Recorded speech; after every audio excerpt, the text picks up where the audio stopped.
wabarakatuh. Mudah-mudahan semuanya dalam keadaan sehat walafiat. Dan jikalau sedang ada yang sakit, mudah-mudahan cepat diberi kesembuhan dan bisa belajar bersama kita. Amin ya rabbal alamin. Di masa pandemi ini, tak henti-hentinya Pak Guru ingatkan untuk selalu menjaga kesehatan, selalu menjaga protokol kesehatan. Walaupun sekarang pandemi sudah agak menurun, tetapi tidak boleh lengah. Tetap harus memakai masker, mencuci tangan dengan sabun, menjaga jarak, dan juga dilarang berkerumun. Ya. Pada kali ini kita akan belajar tentang pendidikan agama Islam. Namun sebelum pembelajaran kita mulai, Pak Guru akan mengajak berdoa dulu. Mudah-mudahan apa yang kita pelajari mendapatkan berkah dan ilmunya yang bermanfaat. Amin ya rabbal alamin. Marilah kita berdoa dulu. A'udzu billahi minasyaitonir rajim. Bismillahirrahmanirrahim.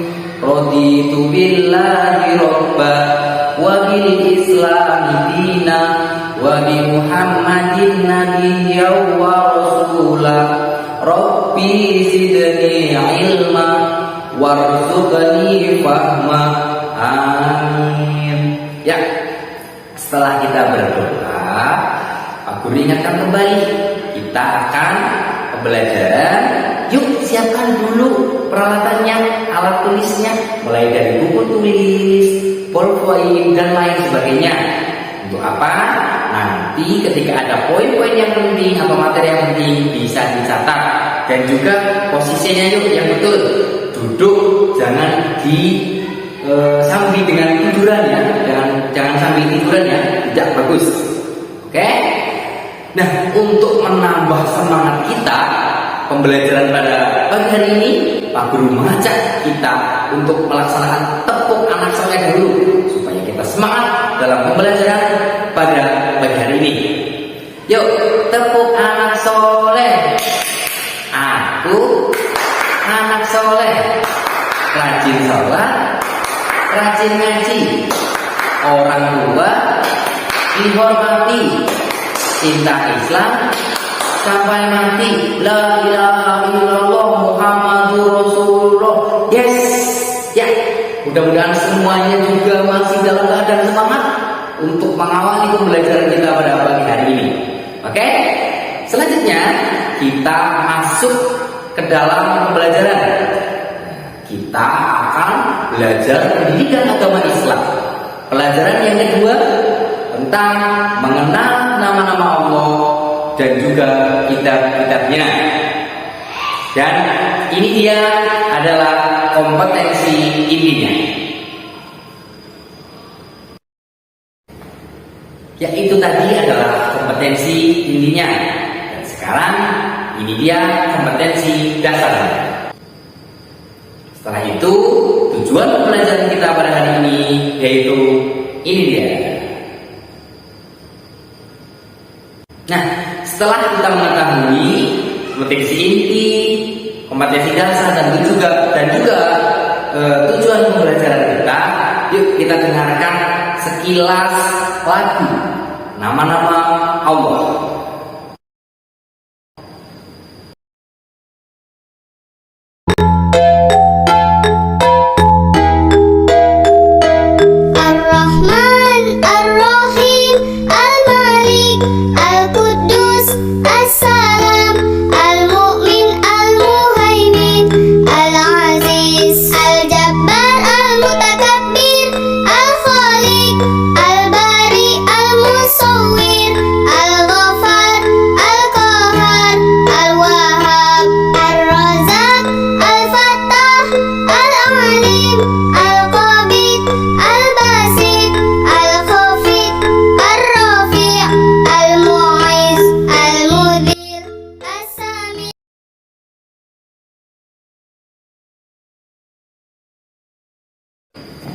Ya, itu dia tadi sekilas lagu tentang Asmaul Husna atau nama-nama Allah yang akan kita pelajari pada kali ini. Selanjutnya kita akan masuk ke dalam materi yang pertama, yaitu mengenal nama-nama Allah. Nah, mengenal nama-nama Allah melalui Asmaul Husna sudah menjadi kebiasaan. Apabila kita ingin mengenal sesuatu, misalnya mengenali orang, mengenali hewan, mengenali tumbuhan, dan benda alam lainnya, yang pertama ditanyakan adalah namanya. Melalui nama itu kita mengenal sesuatu. Demikian juga dengan Tuhan. Siapakah Tuhan? Nah, dalam agama kita, agama Islam, menyebutnya dengan Allah Subhanahu wa Ta'ala. Allah adalah Tuhan kita. Nah, untuk mengenal lebih jauh siapa Allah Subhanahu wa Ta'ala itu, jawabannya ada pada Asmaul Husna. Oleh karena itu, Allah Subhanahu wa Ta'ala mewahyukan namanya kepada manusia melalui kitab suci Al-Qur'an. Di sana disebutkan nama-nama Allah sebanyak 99 nama, atau disebut dengan Al-Asmaul Husna, yaitu nama-nama yang baik dan indah. Adapun pelajaran Al-Asmaul Husna di kelas 5 ini yang akan kita pelajari hanya 4 saja dulu. Yang pertama ada Al-Mu'min, yang kedua Al-Hayyu, yang ketiga Al-Qayyum, dan yang keempat Al-Ahad. Dan uraiannya adalah sebagai berikut. Yang pertama, Al-Mu'min. Nah, sifat Allah yang pertama ini Al-Mu'min. Nah, itu ada gambar apa ya? Oh, ternyata ada gambar orang meninggal yang sedang diangkat atau diantarkan ke kuburan. Nah, kita pelajari nama-nama Allah atau nama Allah Al-Mu'min ini. Al-Mu'min mengandung arti yang maha mematikan. Allah Subhanahu wa Ta'ala telah berfirman, kullu nafsin dha'iqatul maut. Setiap yang bernyawa pasti akan mati. Oleh karena itu, kematian tidak dapat dihindari. Kematian bukanlah sesuatu yang harus kita takuti. Akan tetapi, kematian adalah tangga menuju kebahagiaan abadi. Selanjutnya, nama-nama Allah yang kedua yaitu Al-Hayyu, yang artinya yang maha hidup. Mengandung arti bahwa Allah Subhanahu wa Ta'ala hidup kekal selamanya, dan Allah memberi hidup makhluknya. Hidup atau mati ada di dalam kekuasaan Allah. Contohnya, berapa banyak orang yang sedang mengalami sakit berat, tetapi Allah masih berkehendak memberikan kesempatan untuk hidup.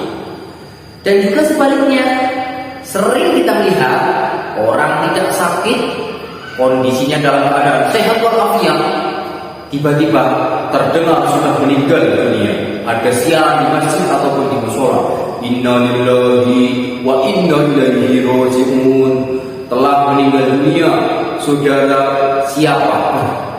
Itu sebagai contoh. Kenapa? Hidup dan mati itu ada di tangan kekuasaan Allah Subhanahu wa Ta'ala. Banyak sekali penyebabnya. Yang tadinya sehat, tadi terlihat bugar, tiba-tiba kita terdengar ada pengumuman orang meninggal.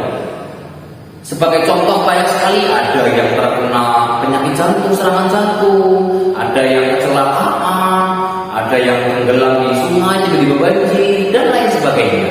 Oleh karena itu, marilah kita berdoa kepada Allah Subhanahu wa Ta'ala dengan doa, ya Allah, ya Hayyu, ya Allah, ya Hayyu, yang artinya, wahai Tuhan yang maha hidup, hidupilah kami dalam keselamatan dan kemanfaatan. Itu dia nama-nama Allah yang kedua. Selanjutnya, yang ketiga, yaitu Al-Qayyum, atau artinya yang maha berdiri mandiri. Yang maha berdiri mandiri mengandung arti Allah Subhanahu wa Ta'ala itu berdiri sendiri untuk selama-lamanya. Allah Subhanahu wa Ta'ala memberikan pendidikan kepada semua manusia supaya hidup tidak selalu bergantung kepada orang lain. Al-Qayyum sendiri itu memiliki dua arti. Pertama, dia memiliki arti sendiri dan tidak bergantung pada seluruh makhluk. Yang kedua, dia yang mengatur makhluknya di seluruh alam dan di langit dan juga di bumi beserta seluruh isinya. Selanjutnya, nama-nama Allah yang keempat atau yang terakhir yaitu Al-Ahad. Al-Ahad memiliki arti yang Maha Esa. Artinya Allah itu Esa. Perhatikan Al-Quran dalam Quran surat Al-Ikhlas berikut ini. Bismillahirrahmanirrahim. Qul huwallahu ahad. Artinya, katakanlah hai Muhammad, dialah Allah yang Maha Esa. Disebutkan pula Al-Wahid, artinya yang Maha Tunggal atau yang Maha Esa, tak ada sekutu baginya. Nah, setelah tadi kita mengetahui 4 nama-nama Allah dari 99 yang ada, sekarang Pak Guru akan mengajak anak-anak semua untuk bernyanyi biar makin semangat dan makin bisa mengingat pembelajaran kita pada hari ini. Nah, ini dia di samping yang akan Guru tampilkan lagu atau menyanyi dengan judul Allah Maha Esa dengan irama nenek moyang orang tua. Yuk kita nyanyi bersama, Pak Guru pimpin 1 kali, nanti nyanyi bersama ya. 1, 2, 3. Allah itu Esa tidak berayah, Allah itu satu tidak beribu, yang menciptakan alam semesta dan tidak ada yang menyamainya. 1, 2, 3. Allah itu Esa tidak berayah, Allah itu satu tidak beribu, yang menciptakan alam semesta dan tidak ada yang menyamainya. Sekali lagi, Allah itu Esa tidak berayah, Allah itu satu tidak beribu, yang menciptakan alam semesta dan tidak ada menyamainya. Bagaimana? Apakah anak-anak sudah hafal? Silahkan bisa diputar berulang-ulang supaya bisa hafal dan bisa dinyanyikan setiap hari untuk mengingatkan materi pada pagi hari ini. Nah, kita sudah bernyanyi, sudah semangat. Mudah-mudahan tetap semangat sampai selesai nanti. Selanjutnya, setelah kita mengetahui nama-nama Allah yang 4 tadi, ada apa saja ya? Ada Al-Munir, Al-Hayyu, Al-Qayyum, dan Al-Ahad. Nah, sekarang perhatikan teman berikut. Aku ingin terpuji di hadapan Allah. Nah, ada pertanyaan. Apakah kamu ingin terpuji di hadapan Allah, anak-anak? Apa jawabannya? Ya. Kalau anak soleh atau solehah tentu akan menjawab, ya, aku ingin terpuji di hadapan Allah. Nah, mari kita bersikap dan berperilaku dengan cara mengamalkan Asmaul Husna sebagai berikut yang telah kita ceritain. Kita bersikap sesuai dengan sikap Asmaul Husna yang kita baca. Yang pertama, ada Al-Mu'min, mengandung arti yang maha mematikan. Allah Subhanahu wa Ta'ala telah berfirman, setiap yang bernyawa pasti mati. Manusia, hewan, dan tumbuhan pasti akan mati, termasuk kita, karena kita termasuk manusia dan kita bernyawa, kita bernafas, jadi pasti akan mati. Kita semua pasti akan mati. Manusia itu tidak bisa lari dari kematian. Mau lari ke bawah meja, mau lari ke atas genteng mungkin, atau lari ke planet lain. Tapi yang namanya manusia atau makhluk hidup pasti akan mati, tidak bisa lari kemana. Manusia tidak bisa lari dari kematian. Kematian bukan sesuatu hal yang harus kita takuti. Kita tidak boleh takut dengan yang namanya kematian, ya. Akan tetapi kematian adalah tangga menuju kebahagiaan abadi di akhirat nanti. Bila kita ingin bahagia di akhirat nanti, maka kita ikuti perintah Allah dan Rasul. Misalnya dengan kita rajin sholat, rajin beribadah, rajin ngaji, baca Al-Quran, rajin belajar, serta patuh terhadap orang tua dan juga guru, melaksanakan ibadah yang sudah diperintahkan Allah Subhanahu wa Ta'ala. Dan selanjutnya, kemudian kalau kita menjauhi segala larangannya, ya sebagai contoh mencuri. Ada lagi berkelahi, siapa yang sering berkelahi dulu? Mulai sekarang jangan berkelahi, karena itu perbuatan yang tidak disukai oleh Allah Subhanahu wa Ta'ala. Terus ada lagi menyakiti orang lain. Nah, yang sekarang ini, mulai sekarang jangan nakal lagi, karena itu termasuk sikap yang tidak disukai oleh Allah Subhanahu wa Ta'ala. Selain itu, juga kita membiasakan berdoa kepada Allah Subhanahu wa Ta'ala dengan doa Ya Allah ya Munib, Ya Allah ya Munib. Wahai Allah, wahai Tuhan yang mematikan, matikanlah kami nanti dalam keadaan husnul khotimah. Mudah-mudahan kita semua nantinya termasuk atau tergolong orang yang husnul khotimah. Allahumma amin. Yang selanjutnya yang kedua yaitu Al-Hayyu, yang maha hidup. Mengandung arti bahwa yang memberi hidup atau nyawa dan rezeki itu adalah Allah Subhanahu wa Ta'ala. Oleh karena itu, hidup atau mati ada di dalam kekuasaan Allah Subhanahu wa Ta'ala. Nah, bagaimana sikap dan perilaku kita dalam hidup atau kehidupan? Tugas manusia adalah memelihara kehidupan dan mencari rezeki yang sudah disediakan oleh Allah Subhanahu wa Ta'ala, seperti memelihara diri sendiri, yaitu dengan cara makan dan minum. Jangan sampai kita menyiksa diri sendiri, tidak makan dengan sengaja, tidak minum dengan sengaja, nanti perut kita sakit. Nah, itu namanya menyakiti diri sendiri atau dzim. Terus menyakiti diri sendiri dengan makan dan minum. Terus jangan berlebihan, tidak boleh makan dan minum berlebihan, nanti kenyang, juga tidak baik. Dan selalu memelihara kebersihan agar tetap sehat. Sedangkan perilaku membantu kelangsungan hidup orang lain, misalnya bersedekah dengan cara memberi makan minum dan membantu kesehatan orang lain yang membutuhkan. Selanjutnya yang ketiga, itu ada gambar apa ya? Ada gambar adik-adik sedang membersihkan tempat tidur. Ada apa tidak yang sedang membersihkan tempat tidur sendiri? Kalau belum, mulai sekarang belajar ya, membersihkan kamar atau membersihkan tempat tidur sendiri. Yang ketiga yaitu Al-Qayyum, yang artinya yang maha berdiri sendiri atau mandiri. Mengandung arti Allah Subhanahu wa Ta'ala itu berdiri sendiri untuk selama-lamanya. Allah Subhanahu wa Ta'ala memberikan pendidikan kepada manusia supaya hidup tidak selalu bergantung kepada orang lain. Hidup harus punya semangat mandiri dalam segala situasi dan kondisi. Pada zaman dulu ada pepatah yang mengatakan berdiri di atas kaki sendiri, berdikari.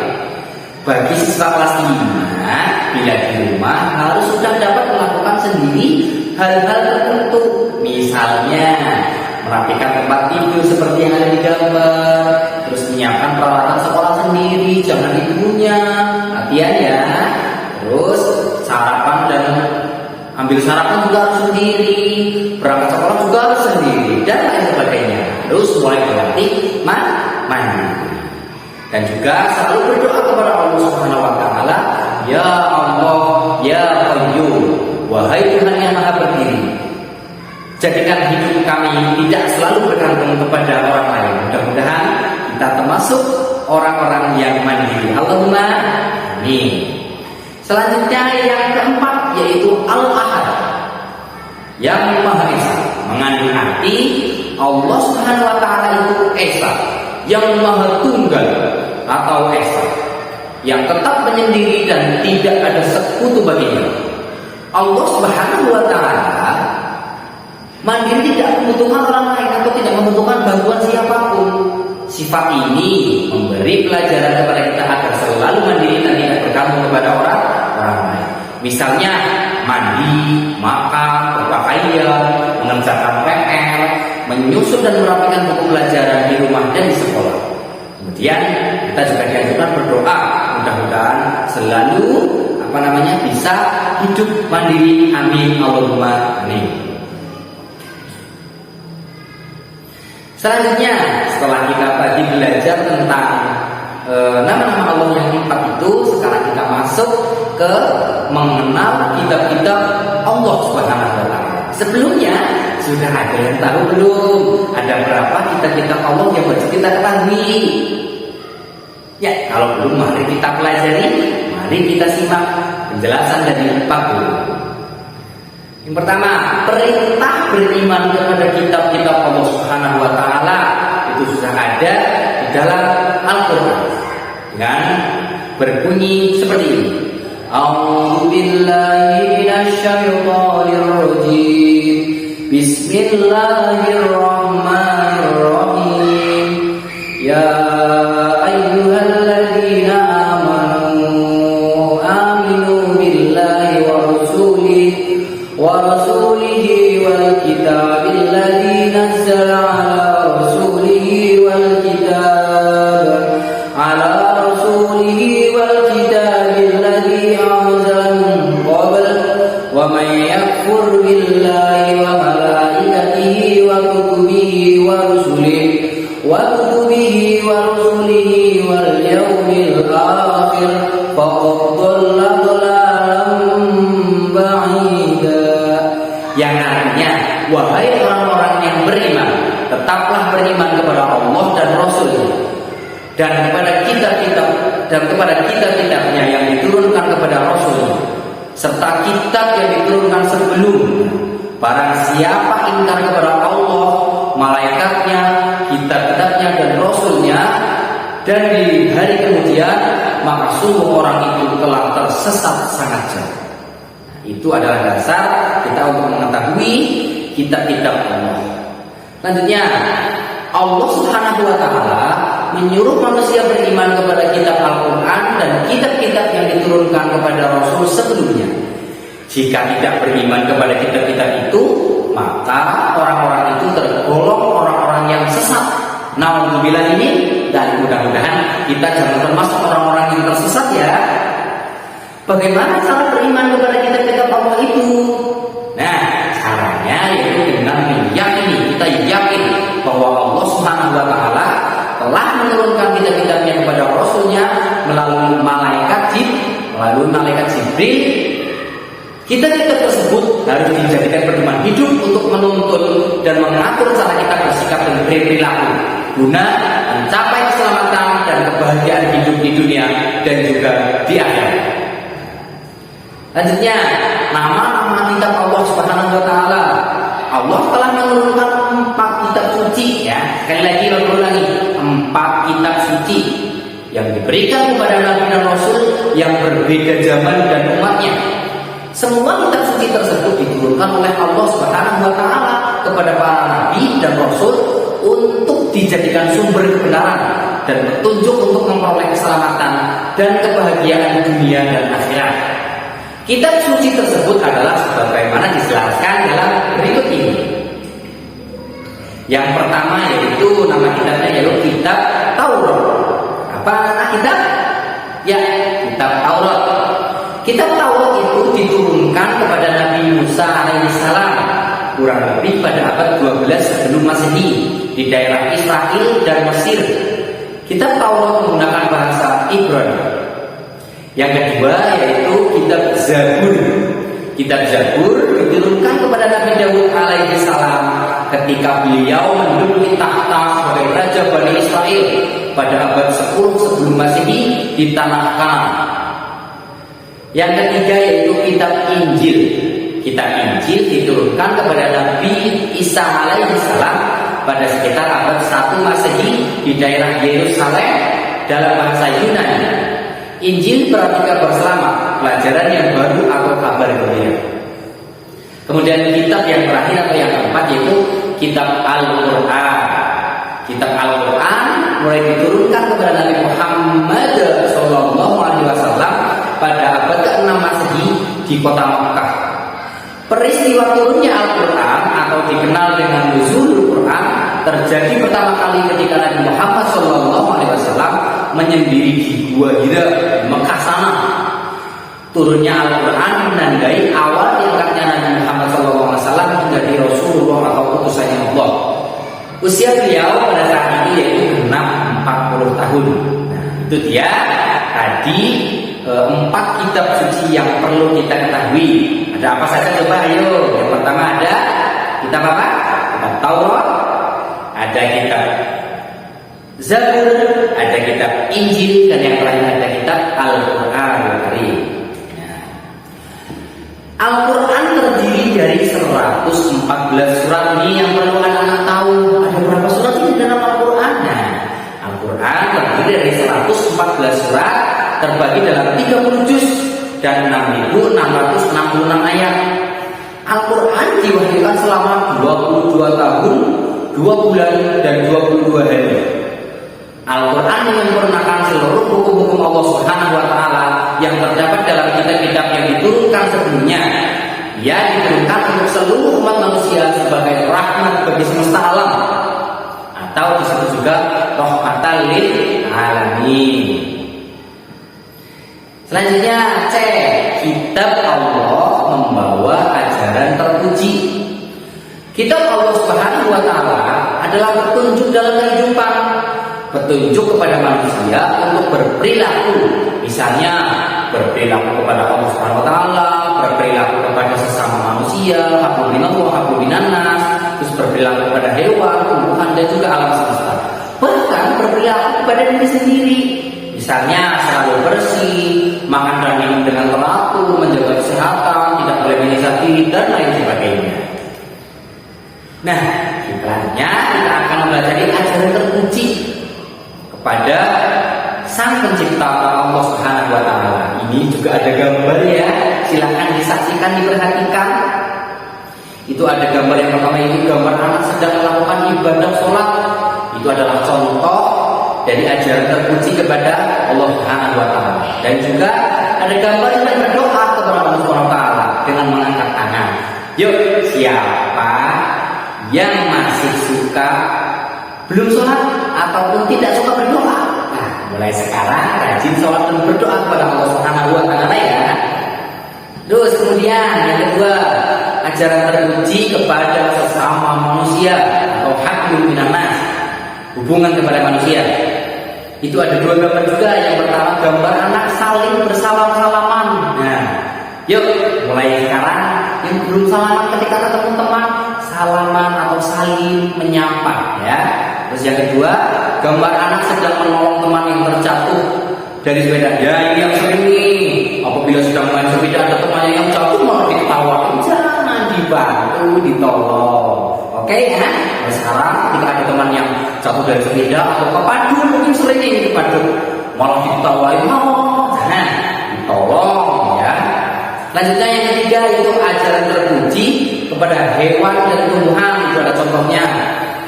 Yang pertama itu gambar anak sedang memberikan makanan kepada ayam di halaman rumah. Itu yang mungkin memelihara ayam, jangan cuma dipelihara dimasukkan kandang terus nggak dikasih makan, jangan, kasihan. Ayam juga lapar, ayam juga perlu minum, jadi dikasih makan. Terus gambar selanjutnya itu gambar anak sedang merawat tanaman dalam pot yang biasanya di depan rumahnya, di samping rumah banyak sekali bunga-bunga, disirami, dirawat dengan baik. Itu namanya ajaran terpuji kepada tumbuhan dan hewan. Terus yang keempat, yang terakhir, yaitu ajaran terpuji kepada diri sendiri. Nah, ini yang sering dilupakan. Tuh ada contohnya gambar anak laki-laki sedang memotong kuku, ya, kukunya yang masih pada hitam, yang masih panjang-panjang pada dipotong, rambutnya juga dipotong. Ya, itu bukti bahwa kita sayang terhadap diri kita sendiri. Selanjutnya itu gambar selanjutnya gambar anak. Ini gambar anak perempuan sedang berhias mau berangkat sekolah. Yuk, siapa yang berangkat sekolah yang tidak dandan? Harus rapi, harus bersih, aja bajunya tetap ribut, belum mandi, kayaknya bau, kayaknya bau.